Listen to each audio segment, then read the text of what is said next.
एक बात जब आप समझ जाएंगे कि मनुष्य की वाणी और ईश्वर की वाणी में जमीन और आसमान का अंतर है, तब आप मुरली के अलावा और कुछ भी सुनना पसंद नहीं करेंगे। हाँ, किसी की भी स्पीच या किसी की भी मोटिवेशनल क्लास, उसमें वो 100% सच्चाई नहीं होगी, वो आनंद नहीं आएगा, वो सत्य का सुख नहीं मिलेगा जो परमात्मा की वाणी में है। लेकिन आपको जब ये समझ में आएगा तब, जैसे उदाहरण के तौर पर मनुष्यों ने कहा कि हम बदलेंगे तो युग बदलेगा। मैंने कौन से शब्द उपयोग किया? हम शब्द उपयोग किया। तो हम का अर्थ ये हो गया कि प्रत्येक व्यक्ति दूसरे व्यक्ति को देखेगा, है कि नहीं भाई? हम शब्द में ये बात आ गई कि हम बदलेंगे तो युग बदलेगा, अर्थात परिवार के सब सदस्य जब बदलेंगे तभी परिवर्तन आएगा। लेकिन प्यारे पिता परमात्मा ने कहा, स्वपरिवर्तन से विश्व परिवर्तन। हाँ, युग बदलने वाली बात नहीं बोली, देखिए। और हम शब्द नहीं कहा बाबा ने। बाबा ने कहा स्वपरिवर्तन। प्रत्येक व्यक्ति यदि इस बात को गहराई से उठा लेगा कि मुझे ही बदलना है, मुझे ही अपनी कमी कमजोरियां समाप्त करनी है, दूसरे की कमी कमजोरी नहीं देखना है, स्वयं का निर्माण करना है। प्रत्येक व्यक्ति स्वनिर्माण करे। बाबा ने भक्ति मार्ग के उस दृश्य को दिखाकर समझाया कि जैसे विष्णु जी के हाथ में स्वदर्शन है, विष्णु जी की 4 भुजाएं हैं। तो बाबा ने कहा कि देखो, 2 भुजा नारी की और 2 भुजा पुरुष के। क्यों? क्योंकि नारी और पुरुष मिलकर ही श्रेष्ठ दुनिया का सृजन करते हैं। दोनों का हाथ बराबर है। इसलिए घर परिवार में यदि नारी स्वयं को बदलना शुरू कर दे और पुरुष स्वयं को बदलना शुरू कर दे, कितनी अच्छी बात बाबा ने बताई। हाँ, माने पति जो है पत्नी की तरफ न देखे कि पत्नी कैसा कर रही है, ठीक से चल रही है कि नहीं चल रही है, और पत्नी पति की न देखे। इसलिए विष्णु जी का उदाहरण दिया। जब ऐसा कार्य घर परिवार की हर नारी और हर पुरुष करने लग जाएंगे तो परिवर्तन बड़ा सहज है। फिर परिवर्तन करने में कोई मेहनत नहीं है। तो परमात्मा की वाणी और मनुष्यों की वाणी में जमीन आसमान का अंतर है। बहुत गहरी बात है। यहाँ तो कोई व्यक्ति स्वयं गुरु बन जाएगा और सबकी कमी कमजोरी निकालना शुरू कर देगा। स्वयं को बहुत महान समझने लग जाएगा, श्री श्री 100108 लिखना शुरू कर देगा। यहाँ पर कोई भी मनुष्य किसी का गुरु नहीं बन सकता। गुरु, परम सद्गुरु केवल एक परमात्मा है, बाकी सब उनके बच्चे हैं। तो सबका आपस में रिश्ता गुरु और चेले का नहीं हो सकता, भाई भाई का हो सकता है। ये गहराई केवल एक परमात्मा ने बताई। बाकी तो मनुष्य किसी को गुरु और किसी को चेला, इसी चक्कर में पड़े हुए हैं। यहाँ पर माता पिता टेम्परेरी होंगे, कुछ समय के लिए होंगे। वो आत्मा कुछ समय के लिए माँ का रोल अदा करती है, वो आत्मा कुछ समय के लिए बाप का रोल अदा करती है। बाकी आप भक्ति में गाते हैं तुमेव माता च पिता तुमेव, तुमेव बंधु च सखा तुमेव, हाँ तुमेव विद्या, है ना, ऐसे करके गाते हैं। मतलब तुमेव विद्या मतलब सही विद्या देने वाले केवल एक परमात्मा है। एकदम सिंपल सी बात है। हाँ, सर्वम तुमेवा मतलब सर्व रिश्ते केवल एक परमात्मा निभा सकते हैं, बाकी कोई इस दुनिया में निभा ही नहीं सकता, क्योंकि शरीर छोड़ना पड़ेगा। हाँ, और परमात्मा अशरीरी है बड़ी गहरी बात। इसलिए इस दिन आप परमात्मा को अच्छे से समझ जाएंगे, उनकी वाणी को बहुत अच्छे से समझ जाएंगे। उस दिन आप देरी से आते हुए भी तेज पुरुषार्थ करेंगे और आगे जा सकेंगे आध्यात्म मार्ग में, परमात्मा के दिल में जगह बनाने में आगे जाएंगे आप। तो बाबा कहता है देखो मीठे बच्चे, देरी से आते हुए तेज पुरुषार्थ करो। अब तेज पुरुषार्थ कौन सा करो, ये बाबा ने शुरू में कहलवा दिया, तो बहुत आगे जा सकते हो। दूसरों की चिंता छोड़ अपने पुरुषार्थ में लग जाओ। हाँ, मतलब स्वयं के दर्शन करो, स्व परिवर्तन करो, स्वयं का निर्माण करो। बाकी जमाने भर के बारे में नहीं सोचो। सबकी सेवा करो, सबसे प्रेम करो, सबका सम्मान करो, लेकिन निर्माण स्वयं का करो। क्यों? क्योंकि किसी भी व्यक्ति का निर्माण तुम नहीं कर सकते। जब परमात्मा नहीं कर सकते तो तुम कैसे करोगे? किसी भी व्यक्ति को तुम नहीं बदल सकते। केवल परमात्मा के मार्गदर्शन पर स्वयं का निर्माण करोगे तो बहुत लोग तुम्हें देखेंगे। इसलिए दूसरों की चिंता छोड़ अपने पुरुषार्थ में लग जाओ का अर्थ कितना गहरा है। देखो कौन सा एक कर्तव्य बाप का है जो मनुष्य का हो ही नहीं सकता। देखो ये लाइन भी केवल एक परमात्मा के लिए है। मनुष्य से देवता बनाने का कार्य केवल एक परमात्मा कर सकते हैं, बाकी कोई नहीं कर सकता, है ना भाई। तो ये बाबा की वाणी ही चल रही है ना, परमात्मा की वाणी। तो परमात्मा की वाणी सुनकर ही आत्मा में शक्ति आ सकती है, आत्मा स्वयं की कमी कमजोरी निकाल सकती है, बाकी और कोई वाणी कारगर नहीं है। तो बाबा कहते हैं मनुष्य को देवता बनाना, उसे शांति धाम सुख धाम का मालिक बना देना, यह कर्तव्य एक बाप का ही है जो कोई मनुष्य नहीं कर सकता। तुम्हें निश्चय है कि संगम पर ही हम भगवानुवाच सुनते हैं, बाकी और कहीं नहीं। बाबा ने पिछली मुरलियों में कहा था कि भगवानुवाच है तो केवल एक अर्जुन के लिए नहीं है बारीक बात। जितने भी ज्ञान का अर्जन कर रहे हैं उन सब के लिए है। तो ज्ञान आपकी बुद्धि में कब स्थिर रहेगा और आप दूसरों को भी कब अच्छी रीति सुना सकेंगे, जब आप स्वयं की ओर निहारते हुए ज्ञान सुनेंगे कि जो मैं सुन रहा हूँ वो मैं परफेक्ट वैसा ही बन रहा हूँ कि नहीं बन रहा हूँ। जब स्वयं को निहारते हुए ज्ञान सुनेंगे, ज्ञान सुनते समय कोई दूसरा व्यक्ति उसके आधार पर याद ना आए कि देखा मैंने कहा था ना कि फलाना व्यक्ति ऐसा है, देखो बाबा ने भी ऐसा ही बोल दिया। नहीं, हाँ, बाबा किसी व्यक्ति विशेष के लिए नहीं बोल रहे हैं कोई भी बात। बाबा सारे संसार का मालिक है, तो संसार की हर एक आत्माओं के प्रति बोल रहे हैं, चाहे वो बड़ाई कर रहे हो या चाहे आत्माओं की गलतियां बता रहे हो। तो अभी स्वयं भगवान कल्प पहले मुआफिक राजयोग सिखला रहे हैं। कल्प पहले मुआफिक, जो पहले सिखाया था वही चीज़ पुनः सिखा रहे हैं। तो जिन्होंने पहले सीखा था वो स्मृति आ जाए कि हमने पहले भी सीखा था, तो सहज हो जाएगा। हमने पहले भी ऐसा ही पुरुषार्थ किया था तो सहज हो जाएगा।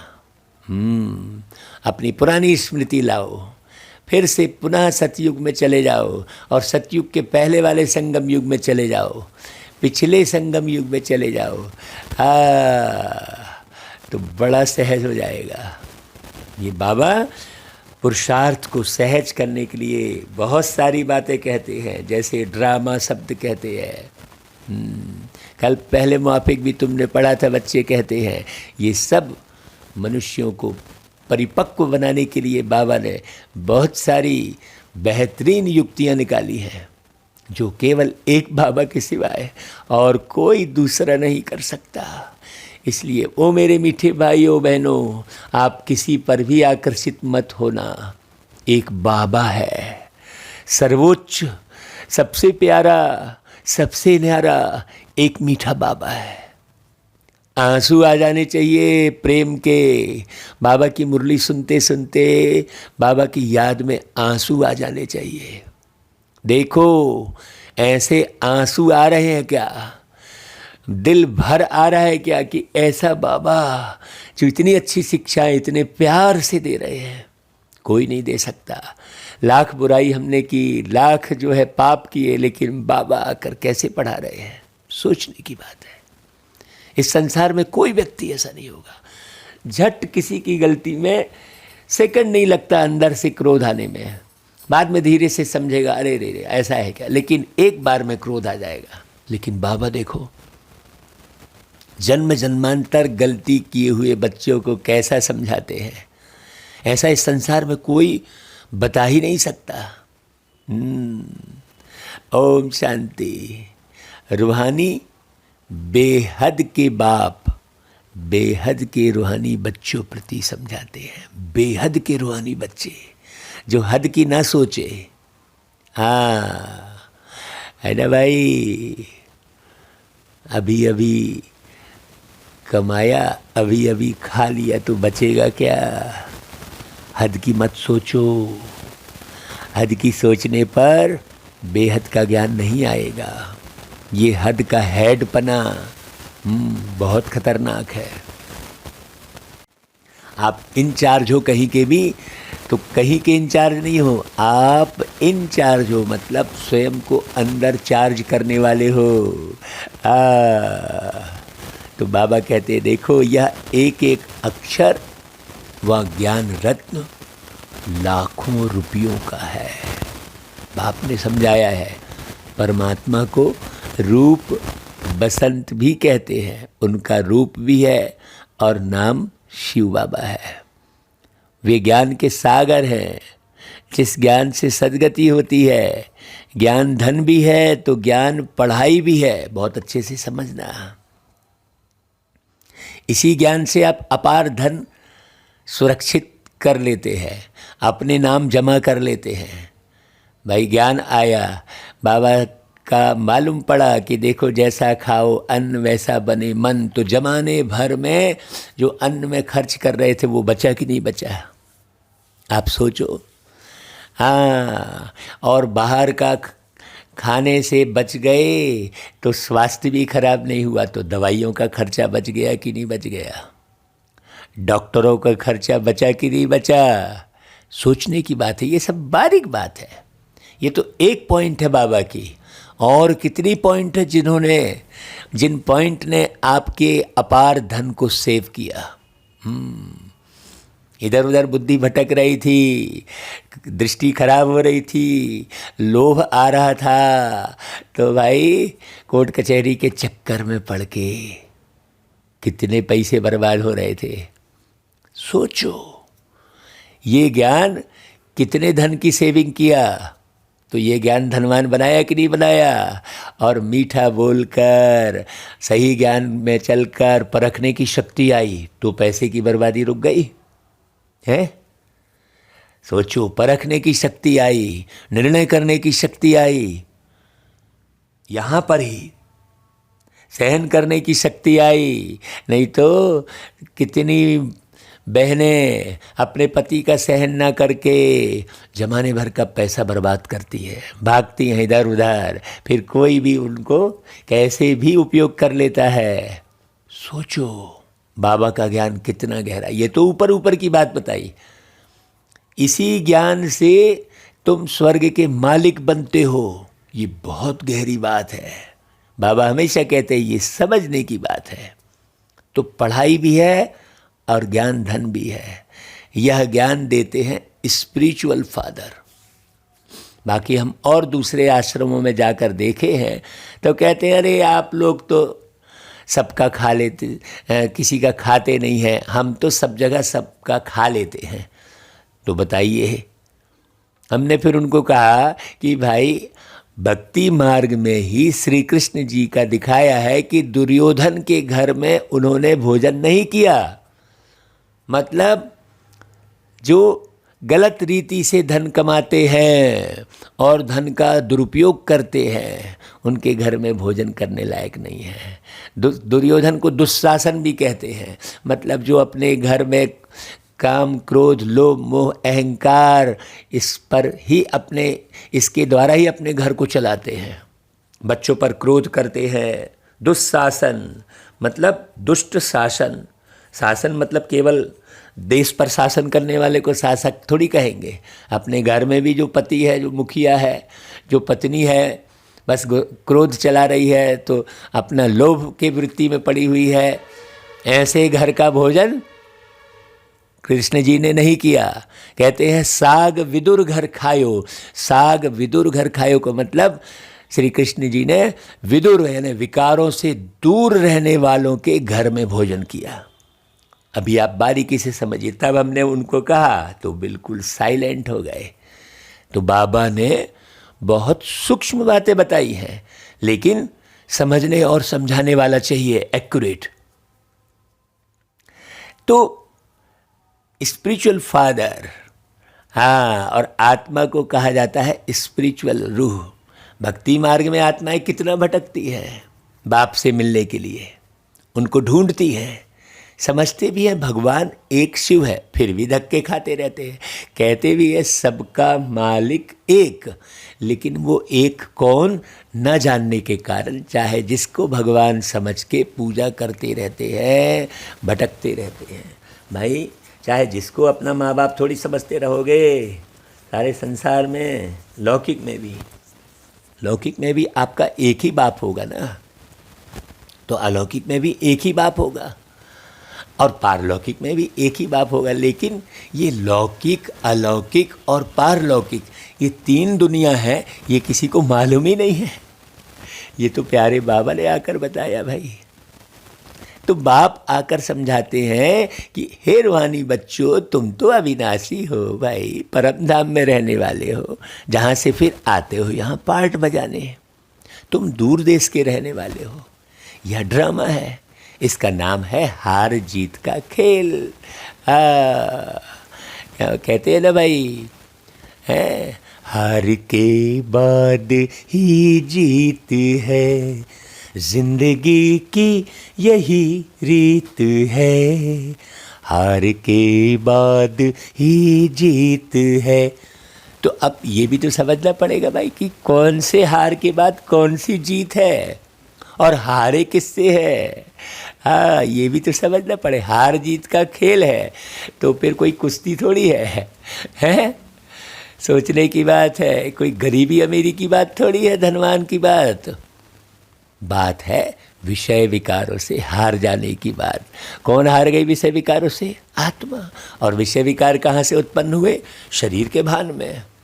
तो शरीर के भान में आने से हार है और आत्म के भान में आने से जीत है। ये बात इतनी गहराई, ये तो किसी को मालूम नहीं। गाना तो गा दिया भाई, हार के बाद ही जीत है। हाँ, फिर कहते हैं सुख दुख का खेल है, तो सुख कब है, दुख कब है, ये भी नहीं मालूम।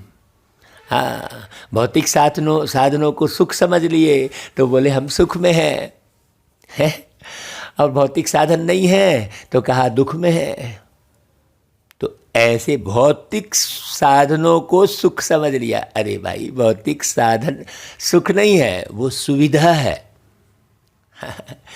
सुविधा है वो। अभी अपार भौतिक साधनों से भरपूर घर है, लेकिन पूछो जाकर उसको किसी बात का दुख नहीं है क्या, तो उसको दुख है।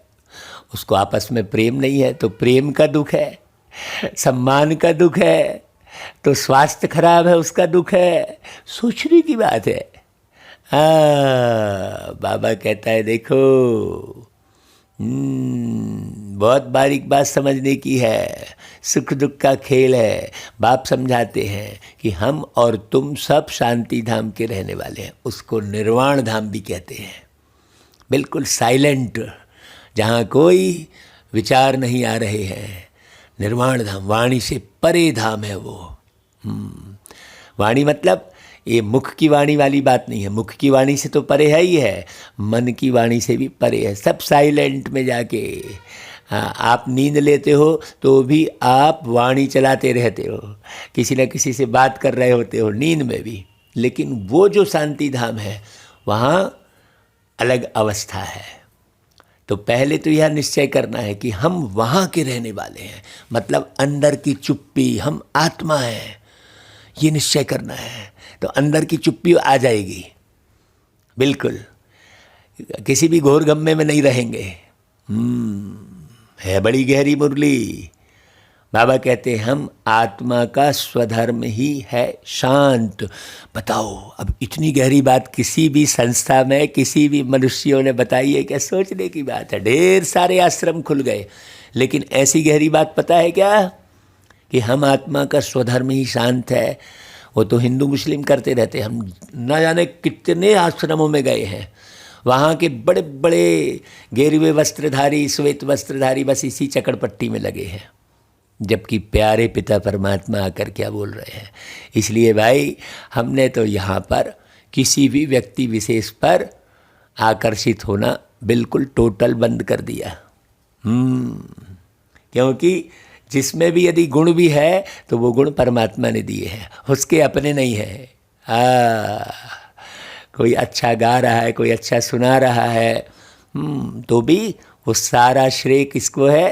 परमात्मा को है। तो यहाँ किसी भी आत्मा में आकर्षित होना बिल्कुल अच्छी बात नहीं है, क्योंकि यहाँ पर कोई भी आत्मा पूर्ण है ही नहीं। तो बाबा कहते हैं कि भाई, आत्मा बिंदी में सारा अविनाशी पार्ट भरा हुआ है। आप एक एक लाइन अच्छे से सुनेंगे तो आपको मालूम पड़ेगा कि ऐसी लाइन एक परमात्मा के सिवाय कोई दूसरा बोल ही नहीं सकते। आज तक किसी ने नहीं बोला होगा कि आत्मा बिंदी में सारा अविनाशी पार्ट भरा हुआ है। एक बिंदी में किसी ने नहीं बोला। हमने तो बहुत सत्संग सुने भाई, खूब साधुओं के प्रवचन सुने, बहुत सारे ऋषि मुनियों के प्रवचन सुने। आज तक ऐसी वाणी हमको कभी बचपन से लेके आज तक ऐसी वाणी सुनने नहीं मिली। आज 54 साल की उम्र हो गई। इसलिए आप पूरा निश्चय इस मुरली पर ही लाइए। हम आपको अपने जीवन का बिल्कुल सत्य अनुभव सुनाते हैं। तो बाबा कहते हैं, बाप पढ़ाते भी तुमको है, तुम दुनिया वाले मनुष्यों की चिंता करते हो। तुमको निश्चय है ना कि भगवान वाच होता ही संगम पर है, फिर कब होता नहीं। तो कितना समय हमको इसमें देना चाहिए, एक सेकंड भी वेस्ट नहीं करना चाहिए इधर उधर की बातों में। नहीं तो लोग जमाने भर की बातों में खुद का समय वेस्ट करते हैं, फिर फ़ोन करके दूसरों का भी करते रहते हैं। हमेशा दूसरों के बारे में सोचते बैठे रहेंगे। अरे पहले खुद का निर्माण तो कर लो भाई। तो बाबा कहते हैं कि देखो, इसके बाद फिर कभी भी भगवानुवाच नहीं होगा। सोचो, जब सतयुग में भगवानुवाच नहीं है, त्रेता में नहीं है, द्वापर में नहीं है, कलयुग में नहीं है, तो फिर इस संगम युग पर कैसे हो सकता है? दूसरे के मुख वाला सुना हुआ भगवानुवाच, भगवानुवाच केवल एक ही बार है। एक ही बार। सोचने की बात है। कोई भी मनुष्य को देवता नहीं बना सकता, कोई भी व्यक्ति शांति धाम सुख धाम का मालिक नहीं बना सकता। कल्प पहले भी बाप ने बनाया था, अभी भी बना रहे हैं। अभी जो प्रेसिडेंट बना है 5000 वर्ष के बाद, वही फिर बनेगा मतलब वही आत्मा बनेगी। बहुत गहरी बात है। सारी दुनिया की जो सीनरियाँ हैं 5000 वर्ष के बाद फिर से रिपीट होंगी, ऐसा ज्ञान किसी ने नहीं सुनाया। बाबा कहते हैं देखो बुढ़िया इतना सब धारण नहीं कर सकती है, तो उन्हों को कहा जाता है सिर्फ 3 बातें याद कर लो। हम आत्मा शांति धाम की रहने वाली है, फिर सुख धाम में आते हैं, दूसरी पॉइंट, एक शांति धाम में रहने वाली एक पॉइंट, दूसरी पॉइंट ये सुख धाम में आते हैं, तीसरी पॉइंट फिर आधा कल्प के बाद जब रावण राज्य शुरू होता है तो विकारी बन जाते हैं। इसको कहा जाता है दुख धाम। बस ऐसी 3 पॉइंट याद कर लो। बाबा कहता है कि जब दुख धाम पूरा होता है तब बाप कहते हैं मुझे याद करो, मुझे आना पड़ता है तुमको शांति धाम सुख धाम में ले जाने के लिए। अब जो आकर बाप का बने हैं वही वर्षा पाएंगे। भाई यह सूर्यवंशी चंद्रवंशी राजधानी स्थापन हो रही है, कोई ऐसा प्रवचन थोड़ी हो रहा है, कोई कथा कहानी थोड़ी सुनाई जा रही है, कोई कर्मकांड थोड़ी बताया जा रहा है कि चलो यार ये कर लो वो कर लो। ये तो सीधा सीधा स्थापना हो रही है भाई। करोड़ों मनुष्य आकर कुछ ना कुछ बाप से सुनेंगे समझेंगे, वृद्धि होती जाएगी। सब तरफ तुमको जाकर समझाना होगा, सब तरफ। हाँ, ऐसा नहीं वहाँ नहीं जाएंगे यहाँ नहीं जाएंगे, बाबा स्पष्ट कह रहे हैं। अखबार द्वारा भी बहुत सुनेंगे। बाबा कहते हैं देखो पाकिस्तान में भी अखबार द्वारा पढ़ेंगे, वहाँ बैठे भी यह ज्ञान सुनेंगे। गीता का प्रचार सारी दुनिया में बहुत है। बाप कहते हैं माँ में कम याद करो और वर्षे को याद करो। बस यह लिखत अखबार में पढ़ेंगे, इसलिए भी बहुत ब्राह्मण बनेंगे। जिन्हों को वर्षा लेना होगा तो वह जरूर आकर लेंगे। बाबा कहता है अभी टाइम थोड़ा पड़ा है, वृद्धि होती रहेगी। देरी से आएंगे तो फिर तीखा पुरुषार्थ करना पड़ेगा, इसलिए जल्दी जल्दी आ जाओ, अभी थोड़ा सा टाइम बचा है कह रहे हैं बाबा। फिर लास्ट में तो कुछ नहीं पाएंगे ना। देखो सन्यासी जो है मुक्ति के लिए माथा मारते हैं, इसलिए सबको कहते हैं मुक्ति ही ठीक है। और कहते क्या है, सुख तो कागबिष्ठा के समान है। शास्त्रों में लिख दिया है कि सतयुग में भी दुख की बातें थी। अरे भाई सत्य में दुख कैसे हो सकता है? समझते कुछ भी नहीं है।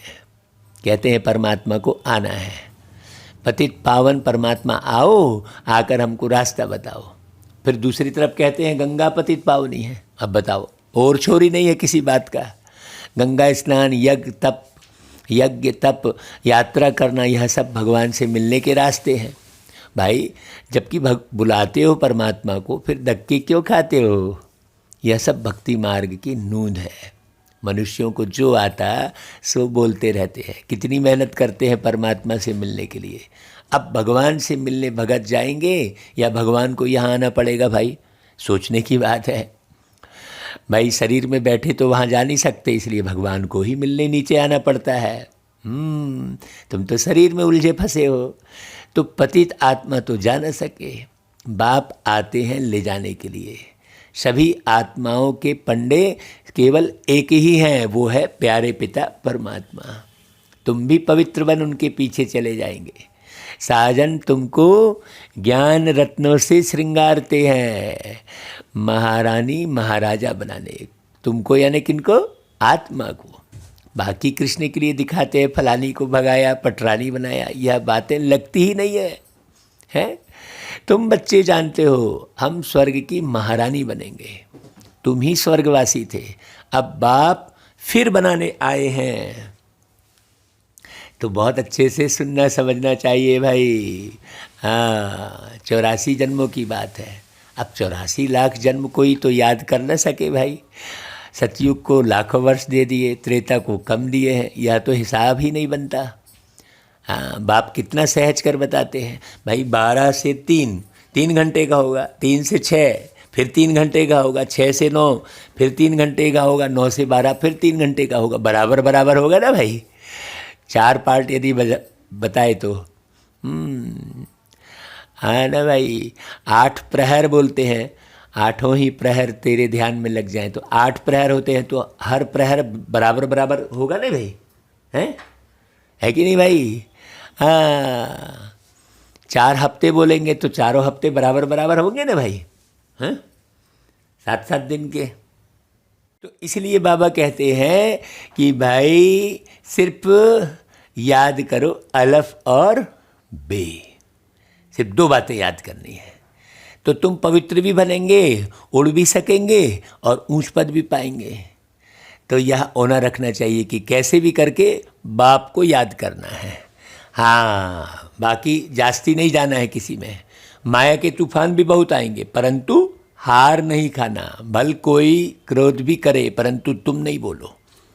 सन्यासी भी कहते हैं ना भाई, मुख में मुँह लहरा डाल दो, हाँ, तो वह बोल बोल कर चुप हो जाएगा। बाप भी कहते हैं कोई क्रोध से बोले तो तुम शांत होकर देखते रहो।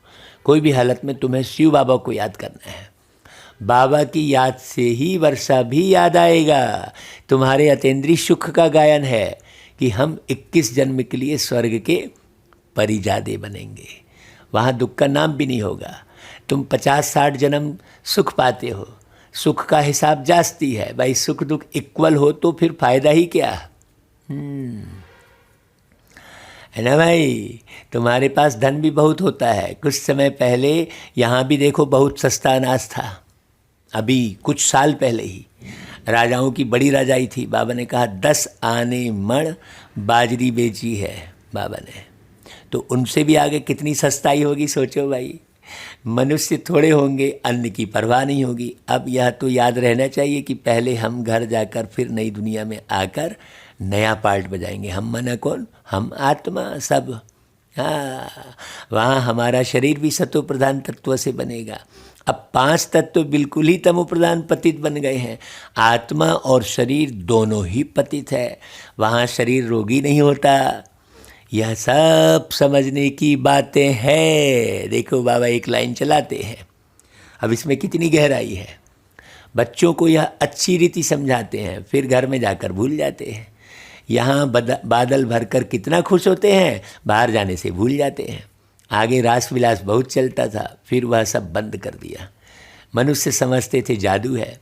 भक्ति में जब नौधा भक्ति करते हैं तब मुश्किल साक्षात्कार होता है। यहाँ भक्ति की तो बात ही नहीं है, बैठे बैठे साक्षात्कार में चले जाते हैं, इसलिए जादू समझते हैं। भाई ओरिजिनल समझना है, हाँ फंतासी कुछ नहीं। आजकल दुनिया में कितने भगवान बन गए हैं। नाम रखते हैं सीताराम, राधे कृष्ण, लक्ष्मी नारायण। अब 2-2 नाम एक साथ रखते हैं। कहाँ वह स्वर्ग के मालिक और कहाँ यह नरकवासी। अब नाम रखने से नरकवासी है, नाम रखने से बस थोड़ी लक्ष्मी नारायण हो गए। इस समय तो सब नरकवासी हैं। सीढ़ी में तो साफ दिखाया है भाई। सीढ़ी बच्चों ने अपने विचार सागर मंथन से बनाई है। बाबा देख खुश हुए हैं। सीढ़ी में सब बातें आ जाती हैं। द्वापर से विकारी राजाएं कैसे भक्ति करते करते नीचे आए हैं। अभी तो कोई ताज नहीं है भाई। चित्र पर समझाना सहज हो जाता है, और जो पूरा समझा हुआ है वो अपने चरित्र से दिखाता है। बड़ी गहरी बात है। हाँ, 84 जन्मों में कैसे उतरती कला होती है, फिर चढ़ती कला कैसे होती है।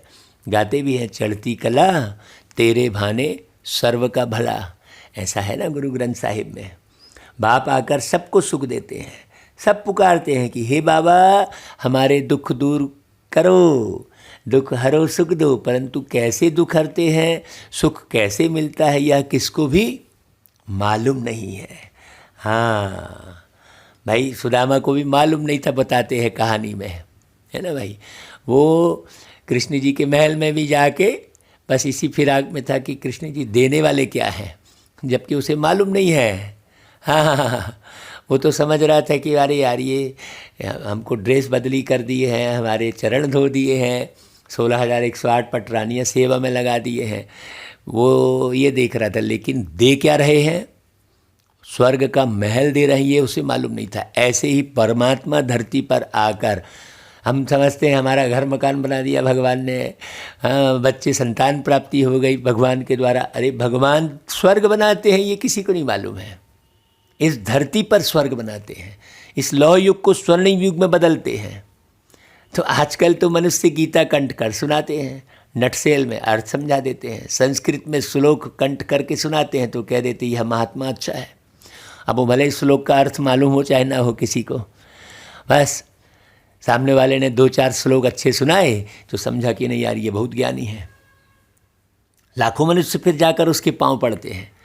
उस पढ़ाई में तो 15-20 वर्ष लग जाते हैं लौकिक पढ़ाई में, उन्हें में कोई बुद्धिमान होते तो झट श्लोक आदि कंठ कर सुनाने लगते हैं, तो उनके पास फिर ढेर पैसे इकट्ठे हो जाते हैं। यह सब कमाई के रास्ते हैं।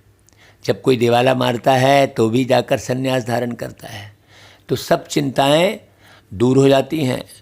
फिर कुछ ना कुछ मंत्र तंत्र जंत्र याद कर लेते हैं, चक्र लगाते रहते हैं, ट्रेन में भी चक्र लगाते रहते हैं। यहाँ तो बाप कहते हैं कि अपने को आत्मा समझ मुझ बाप को याद करो, बस इतनी सी बात है। बाकी जमाने भर का वो सब धन कमाने के जरिए हैं। बाप और आत्माएं सब निराकारी दुनिया में रहती हैं, वहाँ से साकारी दुनिया में आते हैं पार्ट बजाने। अब नाटक पूरा होना है। तुम तमो प्रधान होने के कारण वापस जा नहीं सकते, इसलिए पहले सतो प्रधान बनने का होना रहना चाहिए भाई। हाँ, अब बाबा आए हैं तुमको सतो प्रधान, सभी अपने घर जाएंगे, बाकी स्वर्ग में सिर्फ देवी देवताओं का राज्य होगा। हाँ, जो दिव्य गुण धारण करेंगे। शांति धाम, सुख धाम, दुख धाम कब कब था यह भी किसकी बुद्धि में नहीं आएगा, क्योंकि घोर अंधियारे में है। समझते हैं कलयुग का अंत अर्जुन इतने हजार वर्षों के बाद होगा, कोई हिसाब ही नहीं है। भगवान आ गया, इसी से सिद्ध होता है कि ये कलयुग का अब अंत आ गया। ये वाणी सुनकर सिद्ध होता है। तो मनुष्य बढ़ते जाते हैं, अन्न मिलता नहीं। 40,000 वर्ष अभी और हो तो पता नहीं क्या हो जाए।